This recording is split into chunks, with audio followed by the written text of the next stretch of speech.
partilhar? Sim, acho que já tenho permissão para partilhar o meu documento.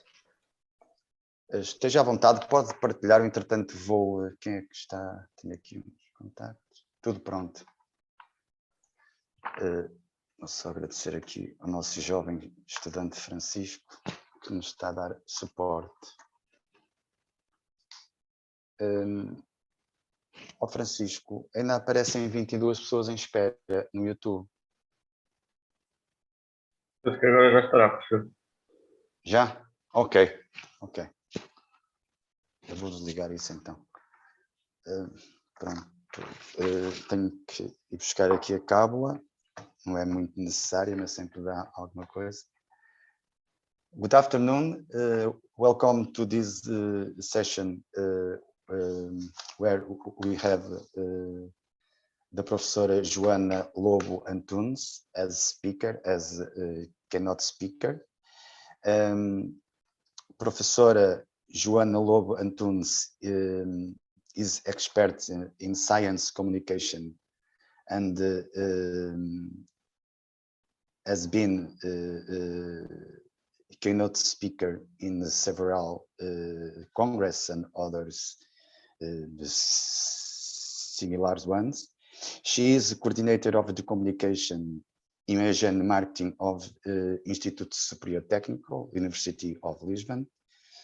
Professor of Science and Communication at the Nova University of Lisboa, Lisbon, coordinator of the radio program 90 Seconds of Science.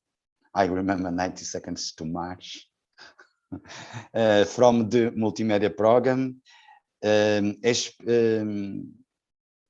Explain it to me like I'm 5 and the science podcast 110 stories and 110 objects. And she is founder of the Science Communication Network, SciCompT. Professor JOANA LOBO ANTUNES, thank you again to be with us. It's an honor and a pleasure for us to be here in this Congress. I give the word to you and thank you again. Please. Thank you. Thank you so much for the invitation. Thank you so much for being around for this talk. I know my talk is a little bit different from everything you have been discussing scientifically, because I don't know anything about quality, innovation, and sustainability. My field is, as Professor João Matias presented me, I'm a science communicator. I started biolab pharmacist, then I did organic chemistry, and then I turned to science communication. That is a broad field, not only a broad field of activities, but also a field of research. I would like to present to you a little bit of what we feel is the science communication right now, according to our data, and what could be your role as researchers in your own field. How can you contribute to science communication? So what is science communication? What are we talking about? And what can you do and what's in it for you? That was the provocative title I gave to this communication. Let me just go back to the slide. Well, I love Aveiro, and I'm glad to be in Aveiro, even if just virtually. I like to see the Ria behind me, but it has this side part that, okay, presenter view. So you can see my slides, right? Okay. Yes, yes. Perfect. Yes. So what I usually start by quoting Sir Mark Polport. He was a government chief for climate change in the UK, that he said this sentence, that science is not finished until it's communicated. So in this very urgent need of science, of the climate change, of course, the scientific data and the scientific findings that the scientific community has, it has to go further to society, otherwise it does not fulfill its purpose. But not just science, not just in climate change, actually all of science, and because of many reasons that we'll discuss in a minute, science needs to go beyond the walls of our institutes, beyond the walls of congresses and meetings, beyond writing papers for the scientific community. If we don't return the science back to society, we are not fulfilling our purpose. And even as researchers, it is our role to make our findings understood by the non-experts. And this is very, very this is very well understood when we talk about health sciences or climate change or anything, but we actually need this in all sciences. And I was very happy because most of the science communication that is done in exact sciences and health sciences, and social science and humanities are not coming very much to this conversation. So I was quite happy. This is in Portuguese. This was in a very big newspaper here in Portugal called Público, and there was this series of books on contemporary history. And so the professor Fernando Rosas, that's in the middle of the picture, and he said history is useless unless we communicate it to audiences. So even social sciences and humanities are coming to the conversation. So if you are a scientist and you're not reaching out to different audiences, you are missing out, not only as a scientist, and your science field is missing out because it doesn't have the recognition and of lay audiences as it deserves, but also you as scientists are missing out on a couple of things. So what do we mean by science communication? One definition could be this one. Science communication is the public communication of science-related topics to non-experts. This means going beyond our colleagues of our particular science field. And the non-experts, when we're talking about science, can be scientists from other fields. They're just not experts in whatever it is that we do, like chemists talking to biologists, or talking to quantum physicists, or talking to nanophysics, you know. So we need to be very aware that the non-experts are very different kinds of audiences. So who are the non-experts, so that we can do very effective science communication activities and initiatives? We need to know exactly who we are talking to. So when we are talking about the non-experts, we have to think of who are the non-experts. Who are we talking about? Are we talking about children? Are we talking about old people? Are we talking about adolescents? Are we talking about people living in cities or people living in agricultural background, whatever? And why do we need them to know? If it's just because you think your work is amazing and they should learn about it, or is there something in it for them? So we need to understand why, and also what can we do? What is it that can we do? And why should money be invested? Why should people like me be hired to think and to act on science communication inside the university or research units? So I would like to start by this part. Why should universities and research institutes be invested in science communication to start with? Because if you're a researcher doing science communication, but your institution is not putting effort in it, it's a little bit difficult to go beyond a little scope of your impact. In order to have bigger impact, we need to have institutions involved in it. So one of the first reasons is that science is paid with public money.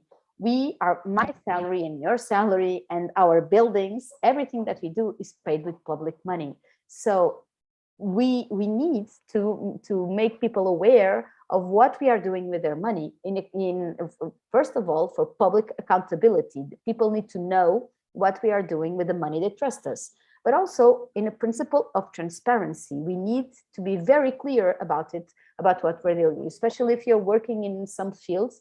People are very curious, but also a little bit skeptical on what are they doing. They get money, they work beyond that wall, and we have no idea what they're doing. So it is really important that our findings, our main findings, and the most important scientific outputs that we have, that they return to people, but they return in ways that people understand what we are talking about, and they connect to whatever it is that we are doing. Because if we are effective in doing so, then we have an increased notoriety and increased reputation, not only in a scientific community, because we need to have our work recognized in our scientific community. We do that with the communication of our science, but we also need the reputation and notoriety with the society, because in part of society are also politicians and public funders and taxpayers' money. And if we return to them the knowledge that we build with the money they trust us,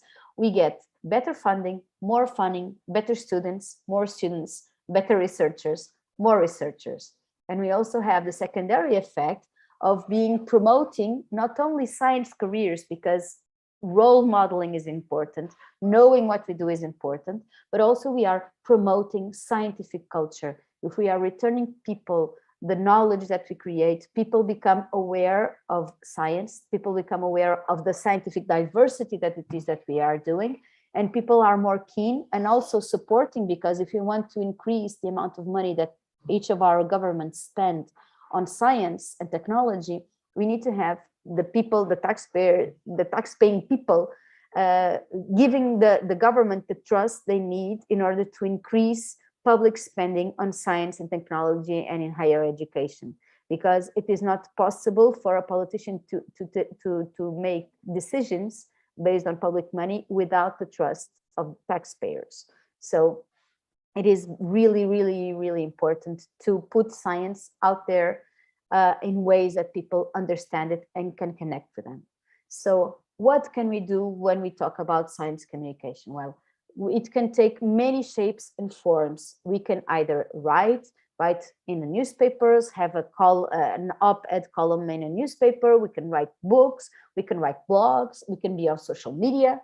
We can do speaking gigs, we can go to schools, we can go to festivals, we can go to other people's conferences like what I'm doing right now, because you are doing in a science field that is completely different from mine. So I'm trying to raise awareness for the need for science communication for all of you. You can use videos. There are a lot of vlogs that are doing videos, and also on TikTok and on Instagram and also other social media and drawings. And of course, we can reach people in the places where they are. So we have to go, it's not just doing a lecture in our university and expecting people to come. We have to go where people are, so they are more aware of who we are and what we do, and then they can come and reach out to us. But it is really important that we are willing and we have the structure to take our science outside our doors, be it in writing or in speaking or in whatever it is that we do. So why should scientists bother? So a research institute or a faculty or a university should invest in science communication and should have human resources dedicated to creating opportunities to do science communication and to create activities to do it. So why should scientists also pitch in? So it's really, really important that scientists also do their part in science communication because of many reasons. One of them is visibility and impact of your own research. We have many data to show us that whenever a scientist spreads the word about their research, be it by sharing their papers or sharing their work or whatever, this increases the readability and the finding of your scientific papers. So doing science communications increases the visibility of your science and ultimately also increases the impact of your research. And this has an impact on your scientific productivity. That is how you are measured every year in your career. But also the data that we have not many research done in the connection of scientists and science communication, but we have some data. So the data that we have points us to a direction that the scientists that engage in science communication activities, they also have a better scientific track record. This is very interesting. And while I was responsible for impact measurement of Researchers' Night, it's a European project that does these actions of science and society with researchers the last Friday of September every year. So what we went on to measure also, because we knew about this data, so we also wanted to measure that. And so what we found also in Portugal is that the scientists that came to Researchers' Night and give lectures or hands-on activities or exhibitions or science communication in whatever shape or form, we asked them to give us the pointers of their scientific output in the past years, the past 3 years or 5 years, I don't remember now. But what we found is that the ones that came and did science communication also are better at their scientific productivity.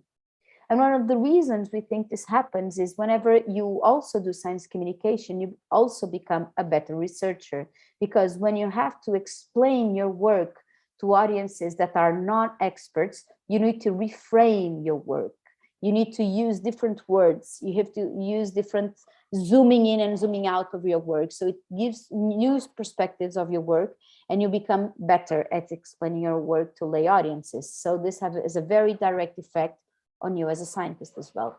And also one of the reasons that is not at all neglectable is that doing science communication and being in contact directly with people that are not your colleagues in science, that are only people that are interested in your work, and they give you the positive feedback of how interested they are in your research and how interesting it was to hear about your research, or how interesting it was to have that hands-on activities. It gives you a very direct feedback from audiences, and that empowers you to be also better at your work, because let's face it, having pats in the back, it's good for your productivity as well. Having the feeling that your research and your work is actually useful or interesting to your fellow citizens is very rewarding. So how have we been doing science communication activities? There was this very interesting report that in 1985 that is known as the Bodmer Report. The Royal Society in London asked, they knew they had a problem, that people don't know enough science. So they wanted to understand what is the problem. Why aren't people connecting enough with science? Why are we failing some scientific careers, and etc. So Bodmer did this report, and he coined the term public understanding of science. So what he concluded is that people are not enoughly interested in science because they don't know enough. So what he suggested that we increasing the public understanding of science. So this was the beginning of what we call the deficit model, is that we consider that the audiences don't know enough, so we need to teach them about science. So if we teach them, and if we invest in the educational projects, people become more knowledgeable in science, and they become more interested in science. So after a few years of application of these educational models and trying to teach people some aspects of science, according to our research and our data, what we found is that people were not changing their attitudes regarding to science. So what we changed the paradigm, and instead of defending this public understanding of science, we started thinking about public engagement with science, that people needed to have activities that made them actively, physically engaged, not just empty vessels and very passively getting information, but also actively searching. So in hands-on activities and actually interacting with scientists and science would help them become better at understanding the parts of science.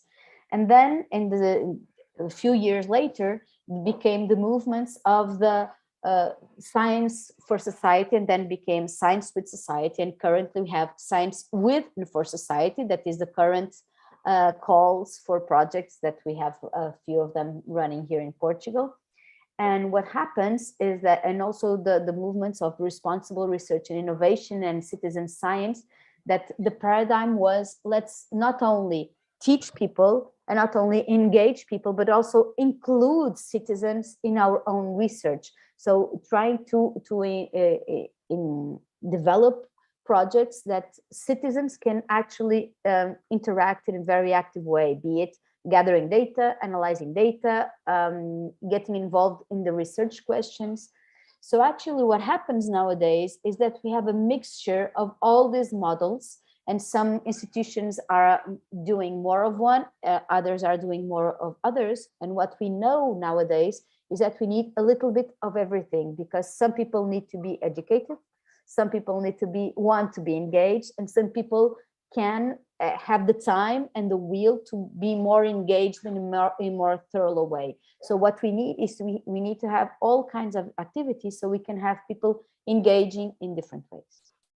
So we have been doing all of this, but how do we know it has worked? How do we know it is efficient? We could always discuss that doing some science communication is always better than doing none of whatsoever. but we need to go beyond that. So we need to have clear ways of measuring the impact and the scope of our activity. So how have we been doing it? So the first of all is that we have to have very clear goals. Whenever we do a science communication activity, we need to have very clear goals. So that's the only way we can measure success.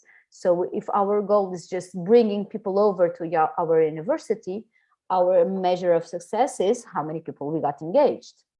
If we want people to actually know about something, if we want them to know about quantum physics, for example, I cannot only be based on amount of people that came to my activity, because that is not, I have no idea if they understood anything about quantum physics. So I have to ask them, I have to do surveys and actually ask people if they understood whatever it is that I'm trying to teach them.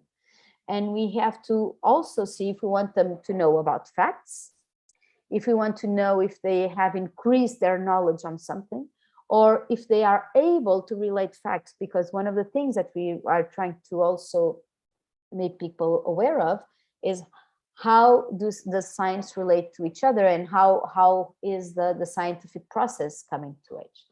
But we also have a very, besides doing surveys on our own activities and measuring it, that we should always do, we have a very interesting tool, that's the Eurobarometer. And until last year, we only have the Eurobarometer 2014, and it was very, very much behind in our current, where we are right now. So fortunately, we had a new Eurobarometer than last year. And I would like to share with you some of the findings that are very, very interesting for us as a research community. One of the things that was very interesting is that we asked people what are the issues that are more interested in being informed about. And we know, according to television and according to newspapers, that we know that the editors, the media editors, they think people are very interested in politics and in sports. But actually, what the Eurobarometer tells us is that people are very interested in science. They are very interested in environmental problems, and they are interested in medical discoveries, and they are interested in new scientific discoveries, much more than sports or politics. But nevertheless, they are not being sufficiently informed about science, because, as you know, because you see television as, or you read the newspaper as well as I do, that what media gives them is sports and politics. They are not giving them science. And one of the reasons is that the media editors, they think people are not interested enough. But what we saw from the Eurobarometer is that the news outlets are giving them sports and politics, but actually they're more interested in science. So we have an opportunity here and to leverage these results into forcing media outlets to include more science in their programming, because people do want to know about science, and we are all a society missing out in not having enough science out there. So another thing that is very interesting is where people are getting their information from. And of course, television is the most efficient way to reach people. So we are not, science is not on television. So science is missing out a big opportunity, and television channels are missing out on this great opportunity. One good news I have to tell you is that online, be it social media or websites or YouTube or whatever, are the second more searched spot to search for science news. So even if television is not giving us enough channel, we have an opportunity to use online tools to increase our visibility and to reach out to people. Another very interesting news that I have to give you is what people think of you as researchers. What do people think of you? And I have to tell you, it's a very pretty picture.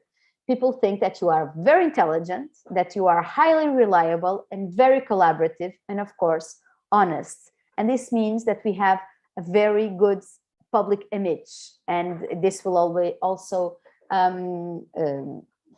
be present in my next slide. The only thing that there is room for improvement is that 39% of people think that you are bad at communication.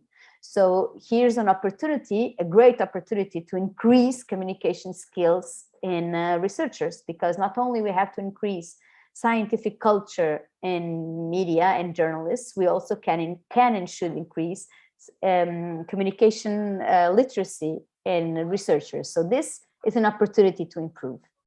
And another great news is when people were asked who they want their news, science news from, they want to hear from you, scientists working at university or government-funded research organization, because they feel that you are reliable and that you are honest and that you are giving them good information. So you are considered very trustworthy and people want to know from you. So we have to increase communication skills in researchers, increase opportunities that researchers have to talk directly to people, because we already have the public interested in you and wanting to trust you and wanting to know science from you. So we really have to take this opportunity to take science and reach out to audiences.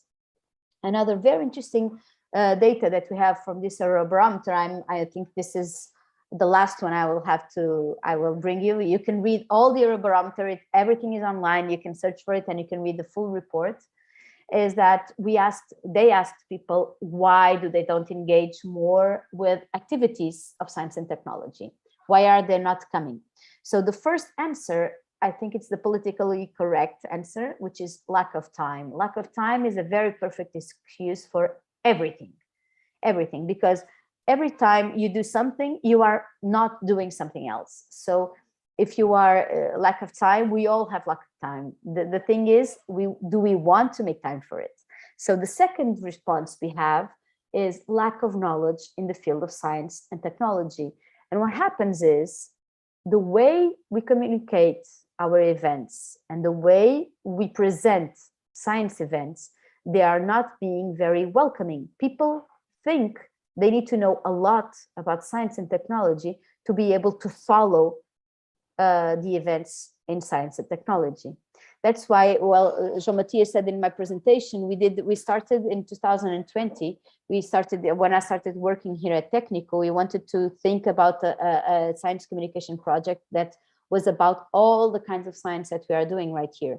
And what we devised was a program for children, and we called it Explain It Like I'm 5. And the scope was children, 5-year-olds, they don't know how to read and write. So it was very funny because we had to prepare scientists to do this, because in the beginning they said yes, but then they said, okay, I'll use slides and I'll write something. And I said, it's children and they don't read or write. So you cannot use words in your slide. You can only use images. And we had to prepare, we had to have many meetings with the scientists to help them prepare the sessions. And what happens is, and then we did surveys to the people that participated in our sessions. We had 2,000 to 9,000 people coming to each session. And what happened was the children liked it very much. But one of the great feedbacks that we had adults telling us that if we explain it like they're 5, then they finally get it. Then they finally understand.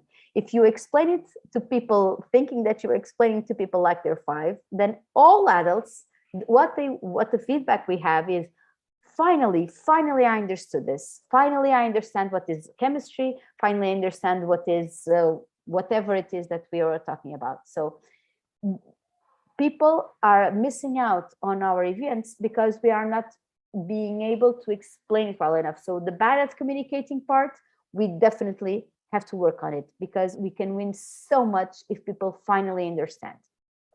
So what can we do?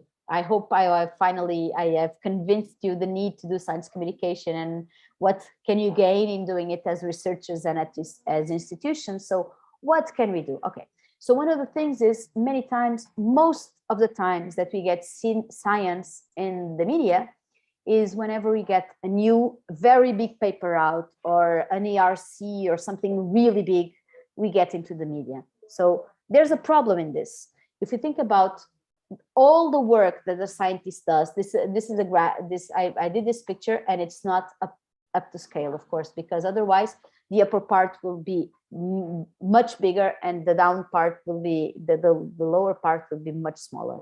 If we consider all the work we do in research, 8 hours a day at least, and then we consider that only a part of it comes out in the papers, we can see that we are missing out on a big chunk of information. If we then consider a chunk of information of what science is and how it's done, if we then consider that of all the papers that go out there, only 10% of them get a press release, which is the best and almost the only way that a paper gets out into the media outlet, we lose 90% of the science papers that are being written. And considering that only 10% of those press releases, only a fraction of those actually get into the media and then out in the audience, you can see how much people are missing out on information about what is the scientific process and how science is done. Because then what goes out in the media is, today scientists discovered this, or today a scientist got 2 million euros to do a science research. So what comes out is, what is perceived to the audience is that science is a sequence of eureka moments, and then they only get the ending product.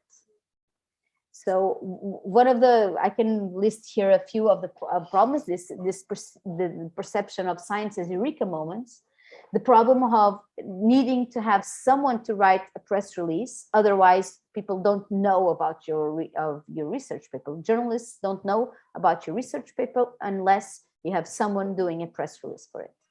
And this is a problem because we have the diminishing news desks. The most of the newspapers and the media, they are laying out people. So we have less reporters and less people to do research on your research papers. So this is really a problem. And then we have only journalists mediating people in this kind of model. So what can we go beyond this? You as scientists know that what makes science science is so much more than just eureka moments. I have here 2 quotes, one of them from, well, 2 physicists actually.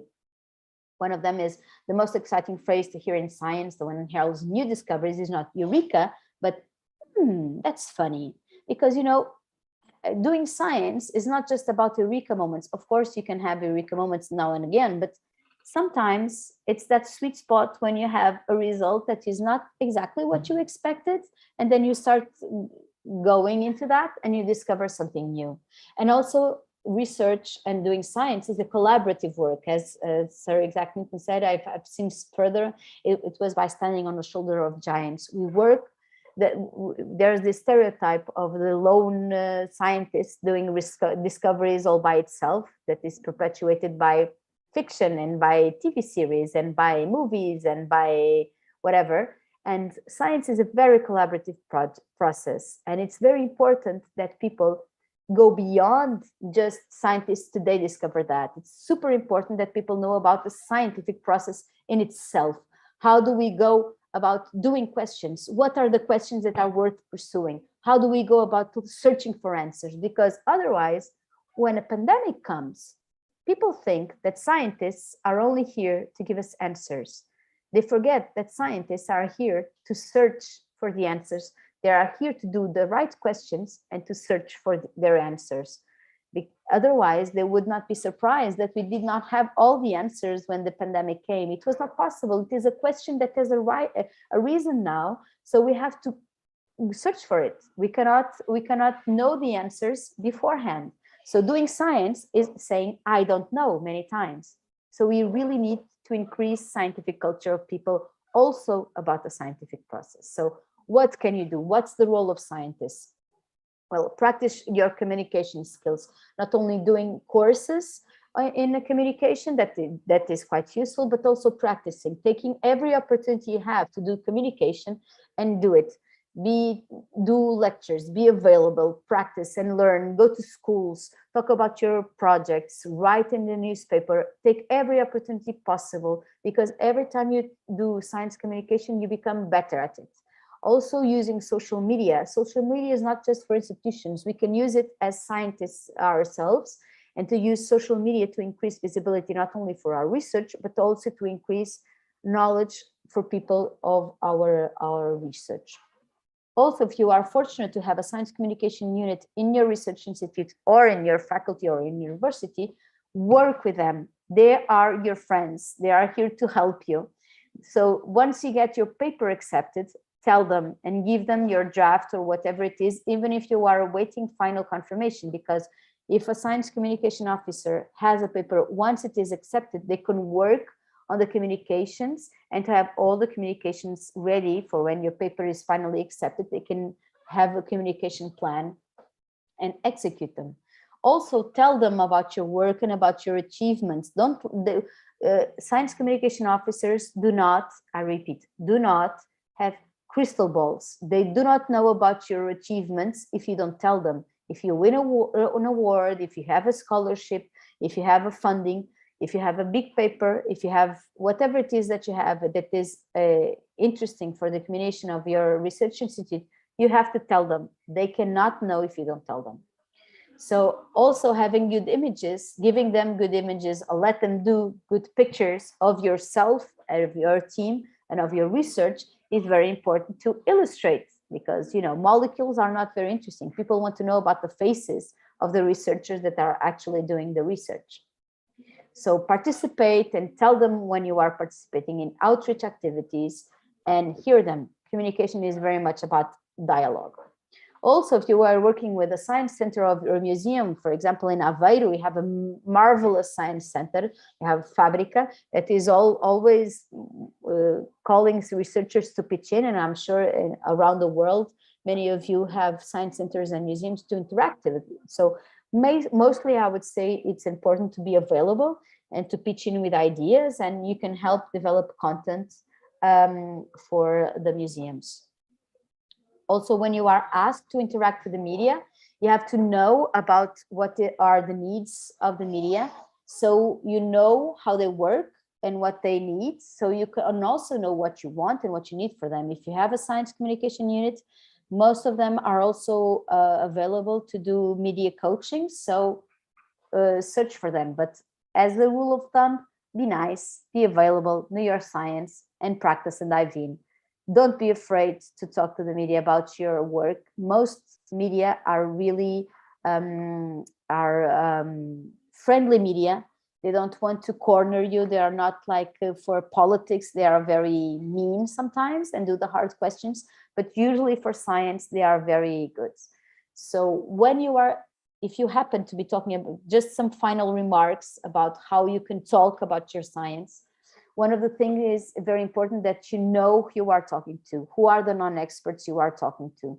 So you want to figure out what is the one key idea you want them to have as a take-home message. If you know what is the one key idea you want them to take, that is how you want to build your talk around the key idea you want them to take.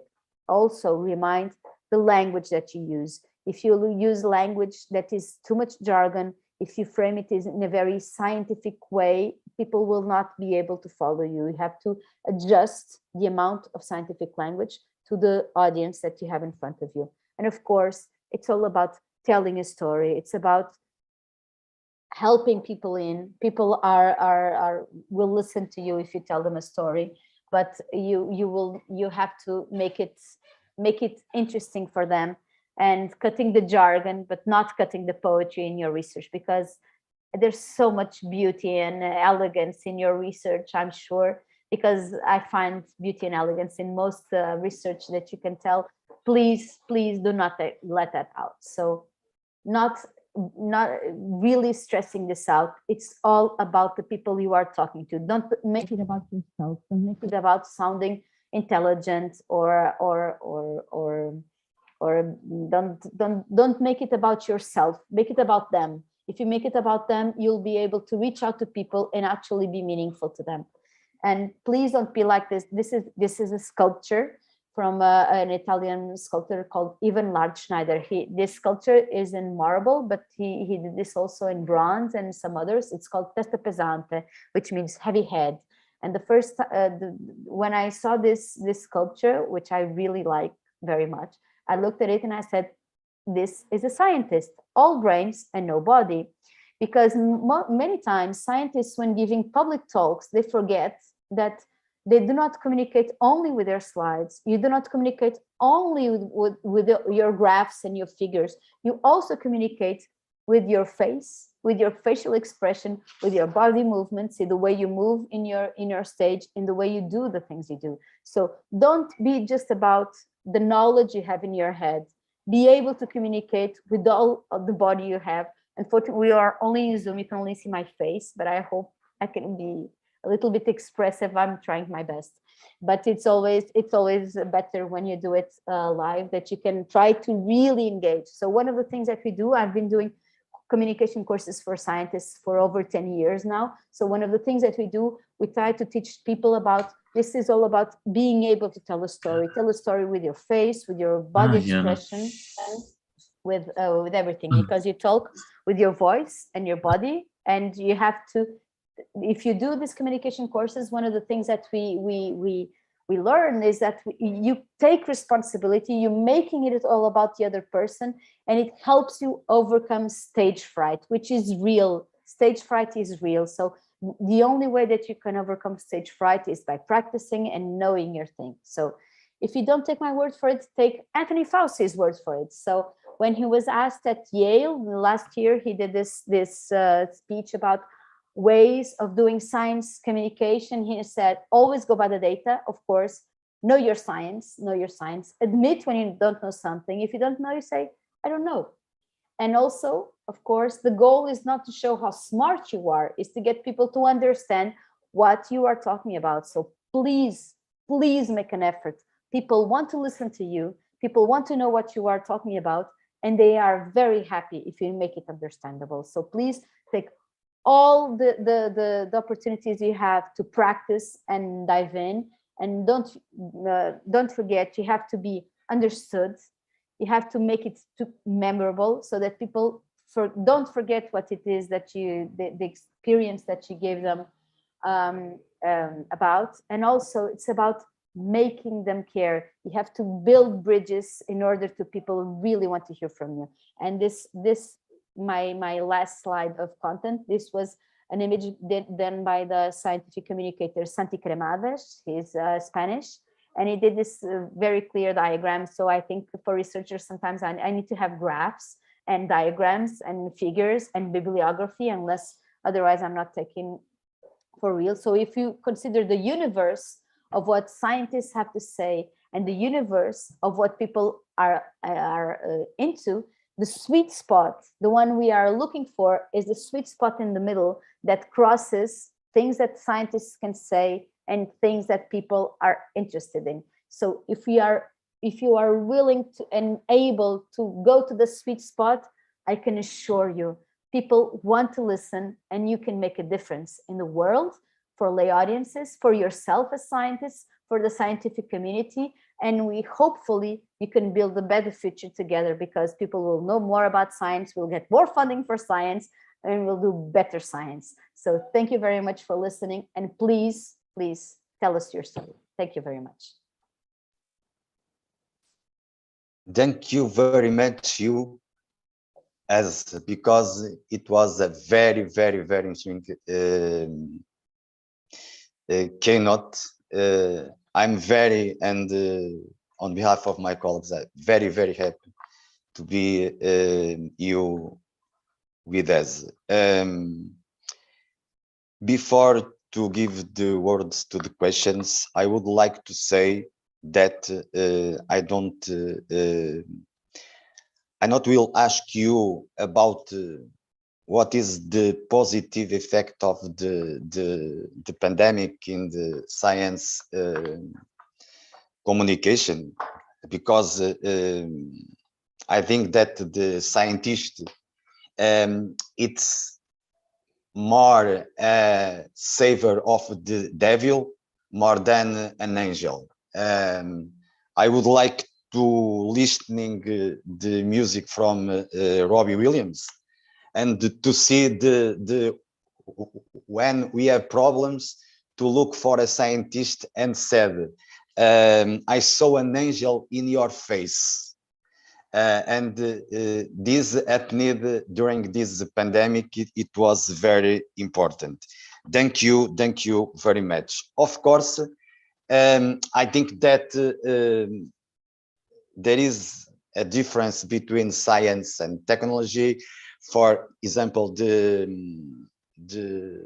Carlos Moedas, as European Commissioner for Innovation, said that Portugal is very good in science, but bad in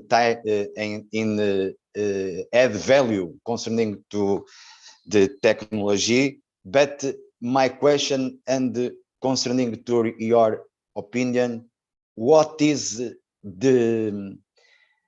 mean for the scientist the word that you said we don't have a similar translation for Portuguese, accountability, or accountability to seem and not only to be? First, I want to apologize. I just saw a comment on YouTube. It seems that I was using presentation mode for everyone, not just for myself. I'm sorry for that. So you saw all my background. So I have no secrets anymore for you. In regards for your question, well, I think we have a long way to go, which is an opportunity. So in regards to science, we have a long way to go in order to make, well, for one, we need to make researchers competent and able to do science communication by themselves. But we also, that's why one of my first slides is the importance of institutions. This is not a one-person work. For many years in Portugal, we had a couple of scientists that took it for themselves. They were very generous because in their free time, not only they did research and they did teaching, but they wrote books, they went to schools, and they did a lot of promotion of scientific culture. But it cannot be just the work of a few scientists that are very generous. It has to be the work of a community as a whole. So institutions need to understand, or need to be very acute, understand that it is fundamental to invest in human and material resources to do science communication, so that researchers can do their part, 10% of their time dedicated to science communication, but not more. It's not possible to just wait for scientists to do it by themselves. So institutions have to have clear strategies to do science communication. But also beyond that, we have the other part, that's the innovation and the technology part. And for that, we also need strategies and we need teams to do the transfer of technology, because they are completely different competences. I do science communication, but I don't do the innovation part. I don't do companies, I don't do products, I don't do patents. I have no idea, and I don't want to do that because I cannot do everything. I can either do one thing very well, I can do three things very bad. So it's not possible to wait for miracles. If, as the wonderful philosopher José Mourinho once said, if you don't have eggs, you can have omelets. So you need to invest. You need to invest. So in many times you think that we can do stuff if you don't have the materials to do it. It's not possible. So you have to invest, and you cannot expect results if you don't invest. So we have to invest in teams that know how to do it or can learn how to do it and then actually do it.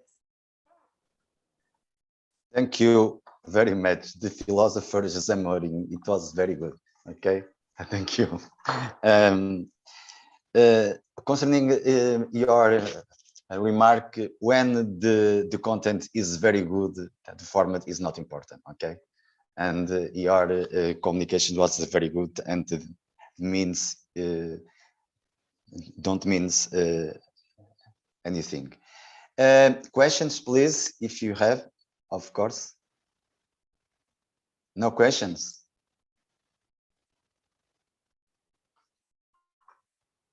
Any questions, please, or comment or remark? Okay.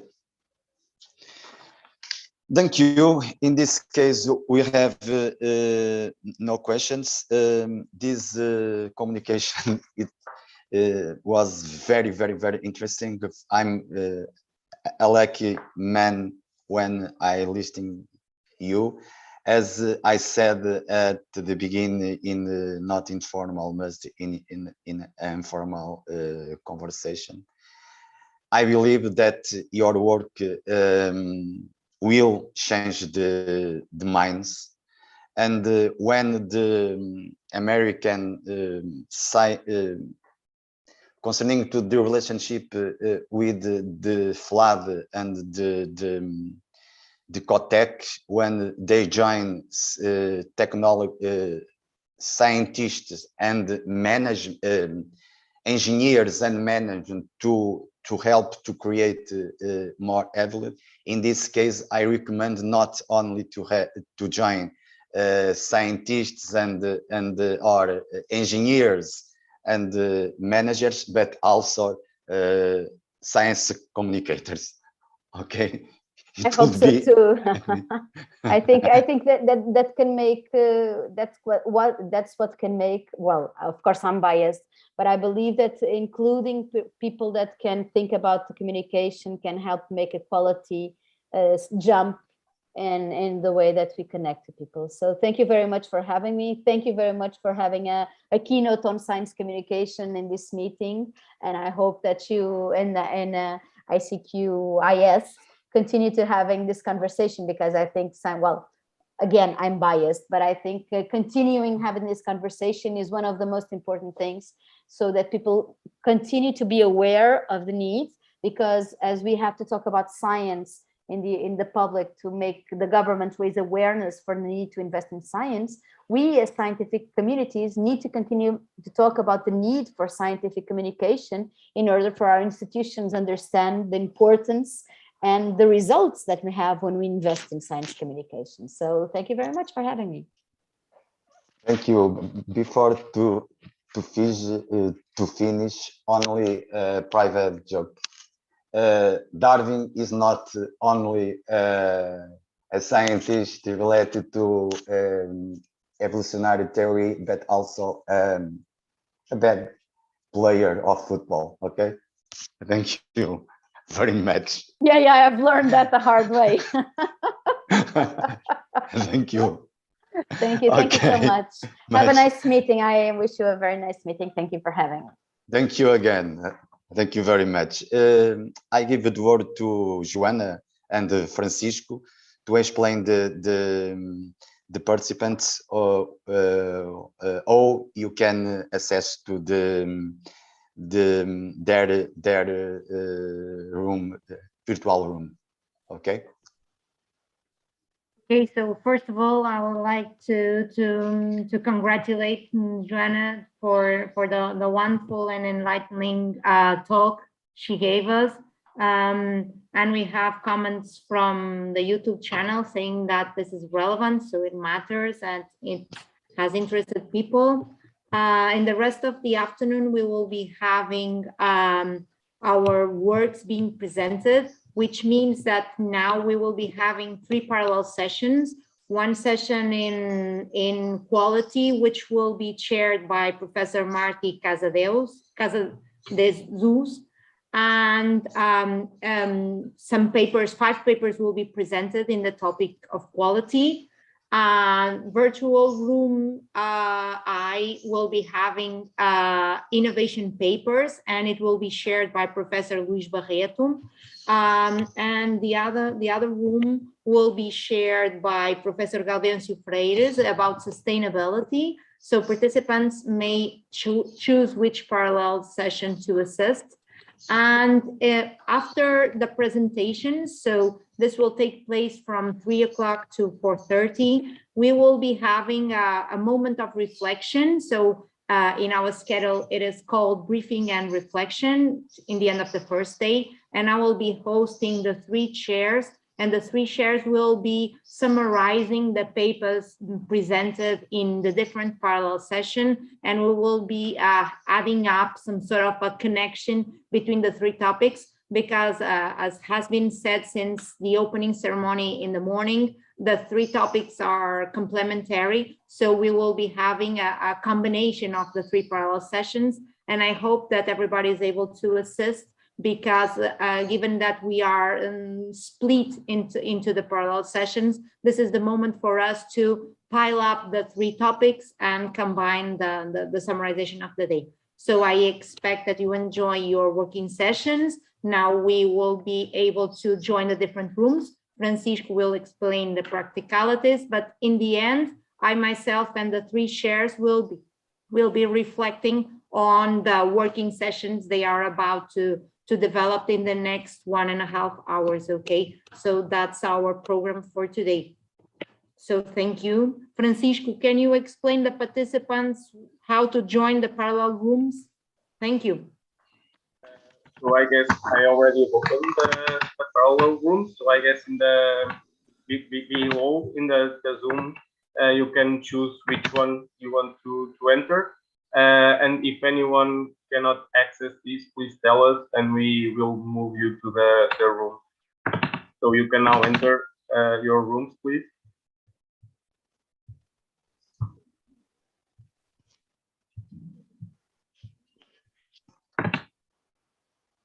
Have a nice session.